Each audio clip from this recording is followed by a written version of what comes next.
Hello दोस्तों, मैं आपका भाई ऋतिक स्वागत करता हूं आपके अपने YouTube channel agriculture on top knowledge में। तो दोस्तों, आज की जो हमारी हॉर्टिकल्चर की कुछ क्लासें छूटी हुई थी, तो आज उन्हें क्या हम कंटिन्यू आगे करते हैं। मैंने अपने यूट्यूब चैनल पर एग्रोनॉमी की क्लास और हॉर्टिकल्चर की जो फ्रूट साइंस और वेजिटेबल साइंस है, दोनों क्लास करा दी हैं।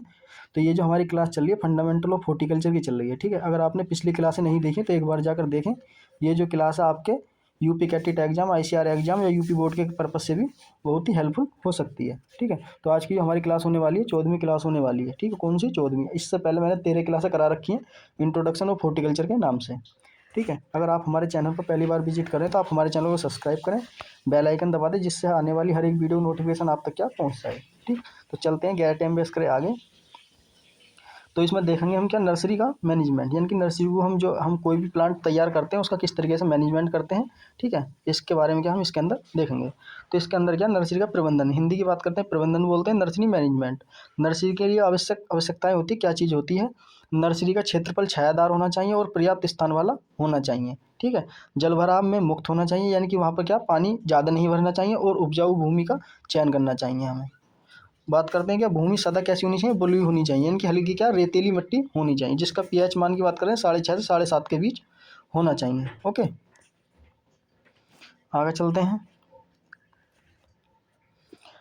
नर्सरी भूमि का निर्जीकरण, यानी कि नर्सरी को अगर हम उसे मतलब पेस्टिसाइड से मतलब क्या फ्री करना चाहते हैं, जो उसके अंदर इंसेक्ट वगैरह लगते हैं, तो उसके लिए क्या है, फॉर्मेल्डिहाइड का क्या है 4 से 5% का सोल्यूशन बना लेना है 1 लीटर पर मीटर के हिसाब से, क्या उसका घोल करके छिड़काव कर देना है, यानी कि भूमि को उपचार कर देना। नर्सरी में लगने वाले प्रमुख रोग कौन कौन से हैं, इसके बारे में देखते हैं। ये ज़्यादातर एग्जाम में आपके यूपी बोर्ड में पूछा जा सकता है, ठीक है। नर्सरी में सबसे पहला रोग लगता है डंपिंग रोग लगता है। इसका जो रोगजनक होता है पीथियम स्पीसीज है। कौन सा है? Pythium species. और कौन कौन से प्लांट में लगता है? उदाहरण के लिए पपीता, यानी कि जो सीड वाली क्रॉप होती है उनके अंदर ज़्यादातर क्या लगता है, जिसकी हम नर्सरी तैयार करते हैं।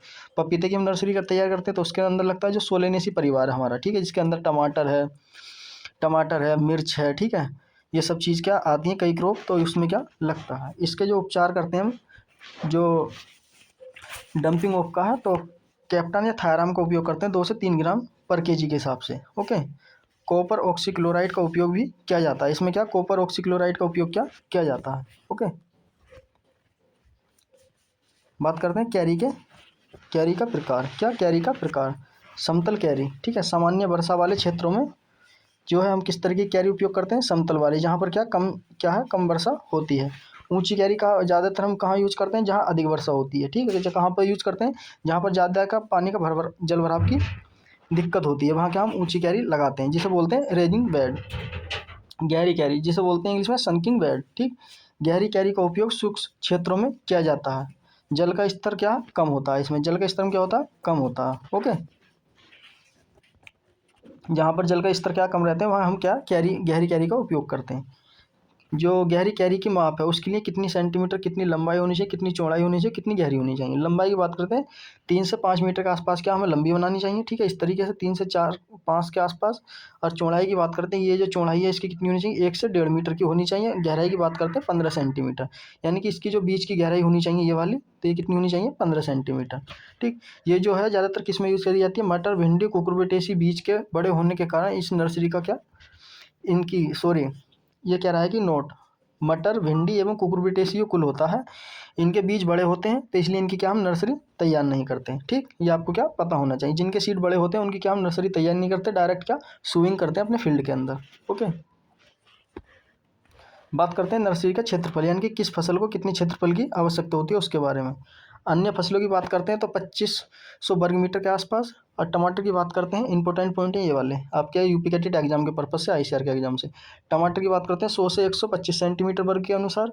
बैंगन की बात करते हैं 125 से 150 वर्ग मीटर के अनुसार। मिर्च की बात करते हैं 150 से 200 वर्ग मीटर के हिसाब। और गोभी वर्गीय फसलों की बात करते हैं 250 से 250 वर्ग मीटर के अनुसार, ठीक। बात करते हैं पौध प्रतिरोपण, यानी कि ट्रांसप्लांटिंग की बात करते हैं, नर्सरी में उगाए गए पौधे को खेत में लगाने की प्रक्रिया को, ठीक है, यानी कि ट्रांसप्लांटिंग किसे कहते हैं। नर्सरी में जो हमने तैयार कर लिए पौधे अपने, ठीक है, इस तरीके से हमने नर्सरी है इसमें क्या ग्रो कर लिए ये पौधे, ठीक है, इस तरीके से क्या ग्रो कर लिए। इनको जब हम एक यहाँ से क्या उखेड़ कर अपने दूसरे क्षेत्र में लगाएंगे तो उसे क्या कहते हैं, नर्सरी का प्रतिरोपण कहते हैं, ट्रांसप्लांटिंग कहते हैं। सामान्यतः 1 वर्ष के भीतर क्या हमें प्रतिरोपण कर देना चाहिए। अब इसका जो अपवाद है पपीता, यानी कि पपीता का जो क्या हम 2 माह के अंदर क्या करते हैं। ओके, आगे चलते हैं। अब देख लेते हैं सब्जियों के बारे में। किसके? सब्जियों के बारे में। ठीक, सब्जियों का 4 से 5 सप्ताह लगता है। ठीक है, ट्रांसप्लांटिंग के लिए। ये अपवाद है प्याज। प्याज का कितना लगता है? इंपॉर्टेंट है, आपसे पूछेगा ये इंपॉर्टेंट।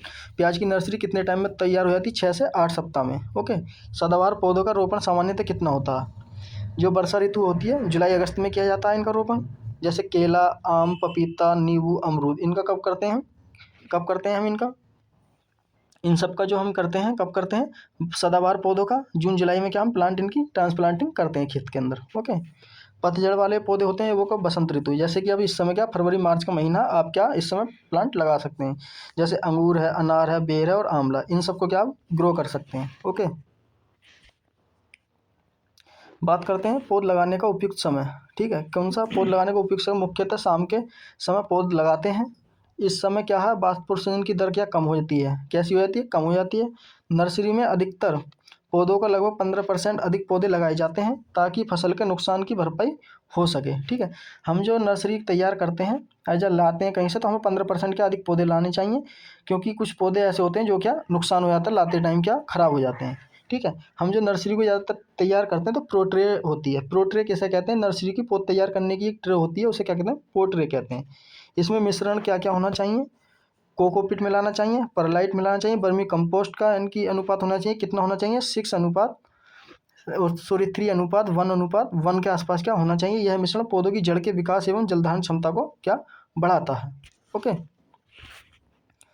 तो थैंक यू दोस्तों। आई होप, मुझे उम्मीद है कि आपको ये वीडियो पसंद आई होगी। अगर आपको ये वीडियो पसंद आई है तो आप हमारे चैनल को सब्सक्राइब करें और अपने दोस्तों को ज़्यादा से ज़्यादा शेयर करें। तो दोस्तों मिलते हैं इसी प्रकार की अगली क्लास में। तब तक के लिए हमें इजाज़त दें। मस्त रहें, स्वस्थ रहें। ठीक, अगर आपको ये PDF चाहिए तो मेरे ये बायो में एक लिंक है, ठीक है, टेलीग्राम का, तो आप वहाँ से क्या ज्वाइन कर सकते हैं यूट्यूब की। तो उस पर क्या फ्री ऑफ कॉस्ट आपको मिल जाएगी। तो धन्यवाद दोस्तों।